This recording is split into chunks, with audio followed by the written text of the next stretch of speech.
عیسیٰ علیہ السلام، حضرت عیسیٰ، میں یہ آپ کو عقیدے کی بات بتانے لگا ہوں، حضرت عیسیٰ علیہ السلام کو اللہ تعالیٰ نے یہ طاقت دی تھی کہ وہ مٹی سے بھی پرندے بنا لیا کرتے تھے، مٹی سے، کیوں اللہ تعالیٰ کے نبی ہے نا، نبی کو اللہ تعالیٰ نے طاقت دی ہے، وہ مٹی سے پرندہ بنا لیتے تھے اور بنا کے کوئی پھونک پھونکتے تھے کوئی اڑ جاتا تھا۔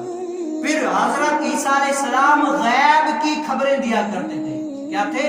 غیب کی خبریں دیا کرتے تھے۔ اب نبی ہونے میں سب برابر ہے، لیکن ان کے جو ہے نا مرتبے فضائل میں جو ہے نا وہ بات ہے، غیب کی خبریں۔ لیکن آج کل کا ہمارا یہ مولوی ملم وہ کہتے کہ نہیں جی نہیں، عالم الغیب والشہادہ حضور علیہ السلام نہیں، بلکہ اللہ تعالیٰ غیب کی خبریں جانتا ہے، حضور نہیں جانتے۔ اب بتاؤ کہ ہم، یہ اجماعی طور پر عقیدہ ہے کہ حضور علیہ السلام ہمارے سب نبیوں سے افضل ہے۔ اعلیٰ حضرت نے کیا فرمایا؟ سب سے اعلیٰ و اعلیٰ ہمارا نبی، سب سے بالا و اعلیٰ ہمارا نبی، سب سے اچھوں سے اچھا ہمارا نبی۔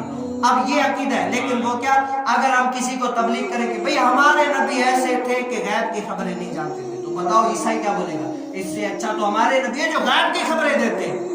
لیکن ہم سنی کیا کہتے ہیں؟ ڈنکے کی چوٹ پر کہتے ہیں اللہ تعالیٰ نے حضور علیہ السلام کو غیب کا علم دیا، اور وہ علم کیسا ہے کہ وہ علم عطائی ہے، اللہ تعالیٰ نے اپنے نبی کو علم اپنی عطا سے دیا، اور جو اللہ تعالیٰ کے پاس علم ہے وہ اللہ تعالیٰ کا اپنا ہے، کیا ہے؟ اپنا ہے۔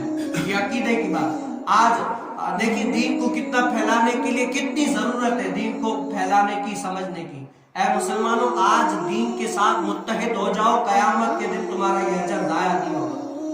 دنیا تو بے وفا ہے، بھلے جتنا بھی دنیا کے ساتھ آپ کرو، لیکن دنیا کسی کے کام نہیں آئی۔ وہ شاہ سکندر کا بھی آپ نے سنا ہوگا کہ اتنا مالک، اتنا پیسہ، اتنی دولت، اتنی سلطنت، لیکن آخر میں جب مرنے کے لیے گیا نا تو آخر میں کہا کہ میرے دونوں ہاتھ یوں کر دینا۔ کیوں؟ کہا کہ لوگ دیکھیں کہ اتنی بڑی ملکیت، اتنا بڑا پیسہ، اتنا بڑا بادشاہ اگر جا رہے کچھ لے کے نہ جائے، لوگ یہ سمجھیں گے، خالی ہاتھ یوں کر دینا تاکہ لوگ سمجھے کہ اتنا بڑا بادشاہ جب خالی ہاتھ گیا تو ہم کیا لے کر جائیں گے، ہم کیا لے کر جائیں گے۔